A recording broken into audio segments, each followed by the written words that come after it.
स्वागत है आप सभी लोगों का साइंस और टेक के इस ऑफिशियल प्लेटफॉर्म वर्निक्स के ऊपर। यूक्रेन रसिया विवाद लंबे समय से विवाद चला आ रहा था। युद्ध की घोषणा भी हो चुकी है, युद्ध भी यहां पे चालू है। दोनों ही देशों को क्षति यहां पर हो रही है। आज कुछ चर्चा करने वाला हूं इस विवाद की दरअसल जड़ है क्या, यह विवाद शुरू हुआ क्यों। तो यदि इस विवाद की चर्चा मैं आपके साथ करना चाहूं तो उसके पहले मुझे आपको रसिया के बारे में कुछ जानकारी आपको देनी पड़ेगी। बात करते हैं रसियन फेडरेशन की, बात करते हैं जिसे यूएसएसआर के नाम से भी जाना जाता है। यूएसएसआर यानी union of Soviet socialist Republic. ये यूएसएसआर, ये जो मैंने रेड लाइन यहां पे बना के रखी हुई है, ये आपको दिखाई दे रही होगी। यहां पर देखिएगा, ये जो रेड लाइन जो आपको दिखाई दे रही है, जहां पर मेरा पॉइंटर चल रहा है, इसको ही बोला जाता था यूएसएसआर यानी union of Soviet socialist Republic. यदि बात करें तो ये पृथ्वी का दरअसल छठवां भाग हुआ करता था, ये इतना बड़ा एरिया था। यदि यूएसएसआर की बात करूं तो यूएसएसआर ये वही देश हैं जिन्होंने पहली बार उपग्रह को अंतरिक्ष में भेजा था। यदि इनकी उपलब्धियों को गिनाना चाहूं तो पहली बार अंतरिक्ष यात्री को ही यूएसएसआर के द्वारा ही भेजा गया था। ये वही देश हैं जिन्होंने पहली बार हिटलर को हराया था। तो ये एक कई देशों का एक समूह था जिसे रसियन फेडरेशन या यूएसएसआर के नाम से जाना जाता था। भारत की तरह ही इस यूएसएसआर का विभाजन 26 दिसंबर मतलब क्रिसमस की अगली रात को 1991 को हुआ। ये यूएसएसआर के जो देश हैं, ये 15 छोटे छोटे देशों में अलग हो गए। अब अलग क्यों हुए, उनके राजनीतिक कारण क्या थे, आर्थिक कारण क्या थे, उनको किसी और क्लास में मैं डिस्कशन करूंगा।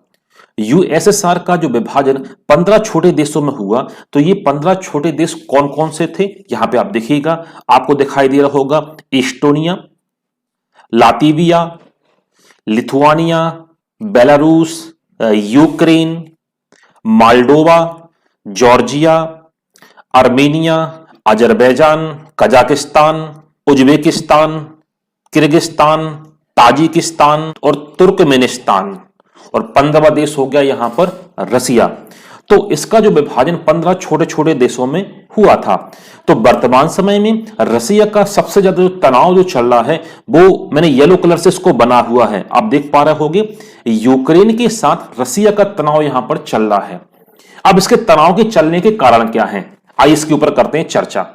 आप देख पा रहे होंगे मैंने रसिया और यूक्रेन को एक साथ बड़े मैप में आपको दर्शाया है। रसिया का यूक्रेन के साथ तनाव क्यों है, उसके बारे में समझने से पहले इसकी भौगोलिक स्थिति को देखना होगा यूक्रेन की।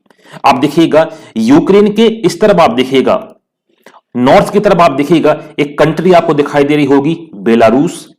जरा नीचे की तरफ देखिएगा पोलैंड, स्लोवाकिया, हंगरी। ये जो देश जो आपको दिखाई दे रहे हैं, ये दरअसल यूरोपीय देश हैं। गौर से इस मैप को आप देखोगे तो यूक्रेन पूरा का पूरा यूरोपीय देशों में धंसा हुआ है या यूरोपीय देशों की गोद में बैठा हुआ है। तो इससे क्या है, जरा और डिटेल में इसको समझते हैं। नीचे मैंने एक क्षेत्र बनाया है जो कि क्रीमिया कहलाता है। देखिएगा, ये दरअसल यूक्रेन का ही भाग है। इस क्रीमिया वाले इलाके पर 2014 में रसिया ने अपना अधिकार यहां पर कर लिया था। तो फायदा क्या है इसका अधिकार करने का, इसको क्या फायदा यहां पर होगा, तो मैं आपको बता दूं, ये जो क्रीमिया वाला जो एरिया है, ये प्राकृतिक संसाधनों से भरपूर क्षेत्र है। प्राकृतिक संसाधनों से मतलब यहां पर गैस आपको मिलेगी, प्राकृतिक गैस आपको मिलेगी, ईंधन भी आपको यहां पर मिलेगा। तो पूरी की पूरी लड़ाई इस क्रीमिया के ऊपर है, क्योंकि यूरोपीय देश चाह रहे हैं कि भाई यूक्रेन को नाटो में शामिल यहां पर कर लिया जाए। नाटो में शामिल करने से फायदा उनका यह होगा कि जो प्राकृतिक संसाधन है यूरोपीय देश उसका उपयोग कर पाएंगे। मगर रसिया ने क्या काम किया, 2014 में यहां पे क्रीमिया के ऊपर अधिकार कर लिया। तो जो जितने भी जो संसाधन है वो यहां पर रसिया उपयोग कर रहा है।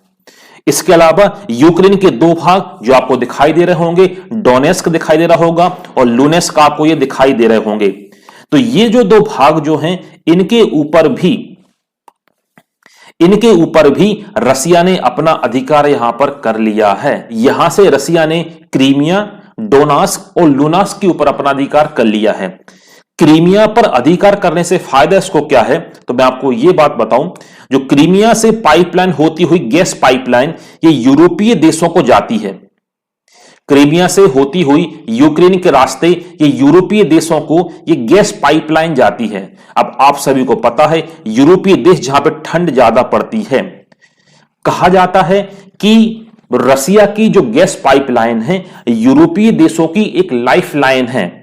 क्यों? क्योंकि यहां पर ये प्राकृतिक गैस, नेचुरल गैस की सप्लाई की जाती है इसी के रास्ते। कहां से? यूक्रेन के रास्ते यूरोपीय देशों को इस गैस की सप्लाई की जाती है। यूरोपीय देशों में इस प्राकृतिक गैस की डिमांड बहुत ज्यादा है। हाल ही के न्यूज में आपने देखा होगा यूरोपीय देशों ने ऊर्जा के वैकल्पिक स्रोतों की बात करना तेजी के साथ शुरू किया है।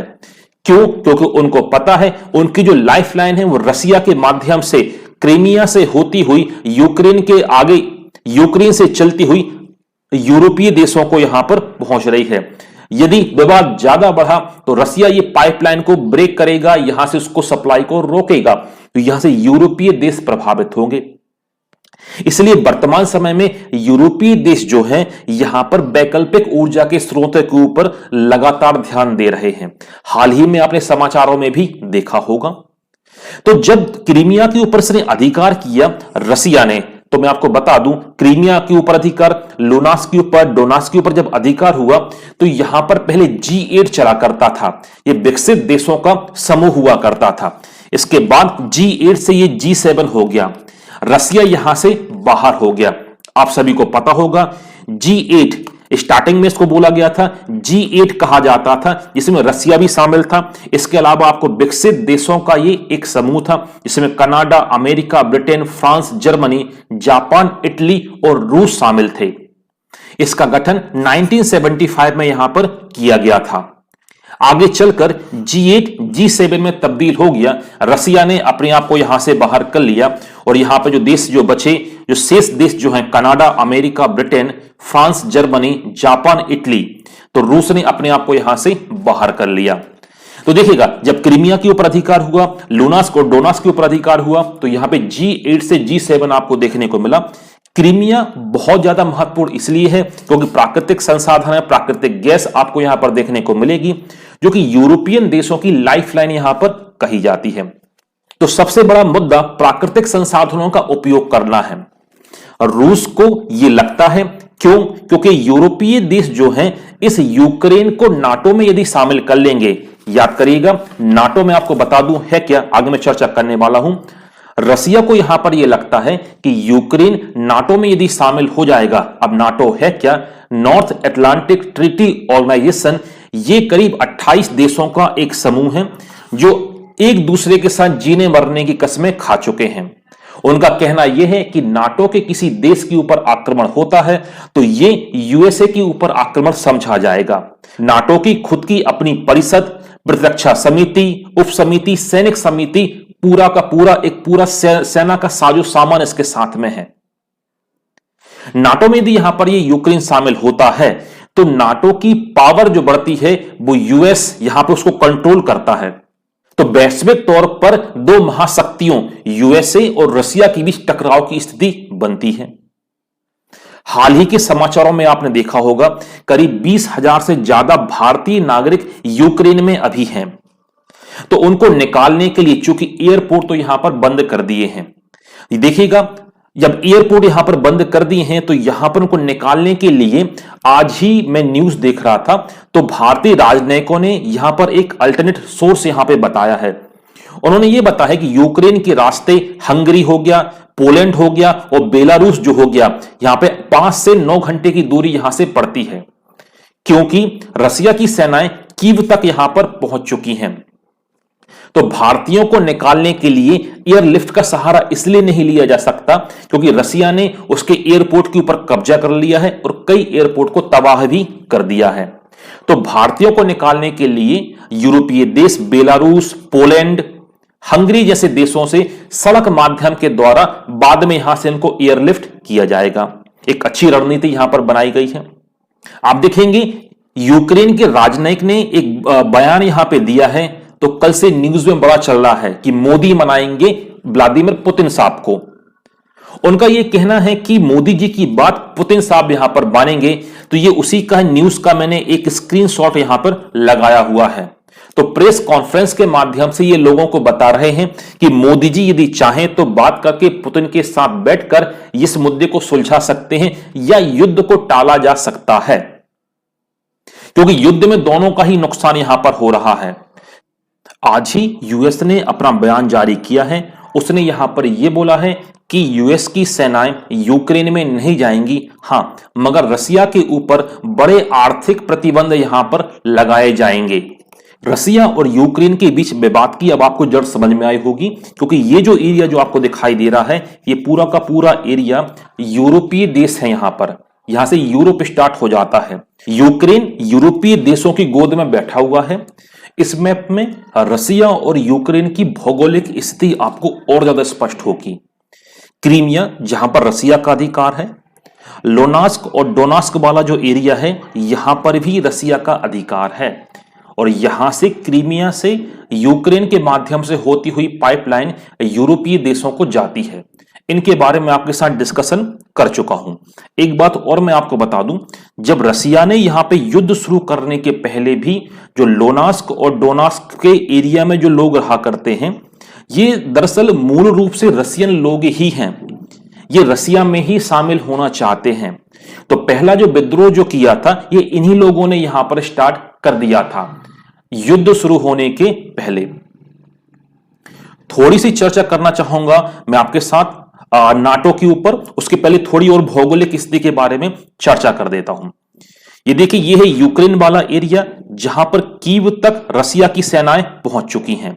यहां पे क्रीमिया वाला एरिया ये है। लोनास्क और डोनास्क वाला एरिया ऊपर की तरफ आपको यहां पर देखने को मिलेगा।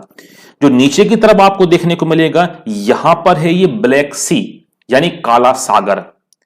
लोकेशन आप देख सकते हो, यहां पे आप देख सकते हो सी ऑफ एजोव यहां पे देखने को मिलेगा। इसके अलावा कर्च स्ट्रेट भी यहां पे बीच में देखिए, यहां पे छोटा सा बना हुआ है, कर्च स्ट्रेट भी आपको देखने को यहां पर मिलेगी।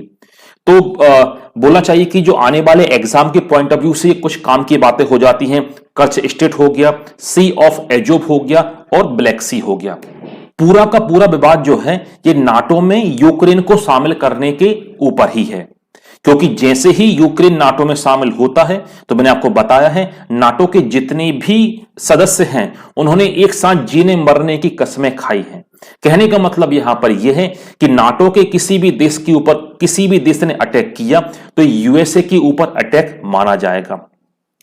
आप देख सकते हो, जब नाटो की स्थापना हुई थी 4 अप्रैल 1949 को इसकी स्थापना हुई थी, तो उस समय यहां पर इसके 12 सदस्य यहां पे हुआ करते थे। 4 अप्रैल 1949 को इसका मुख्यालय ब्रुसेल्स बेल्जियम में बनाया गया था। वर्तमान की यदि बात करता हूं, वर्तमान में नाटो में 28 सदस्य आपको देखने को मिलेंगे। ये जो आपको ब्लू कलर से जो आपको दिखाई दे रहा है, ये सब के सब नाटो के सदस्य ही हैं।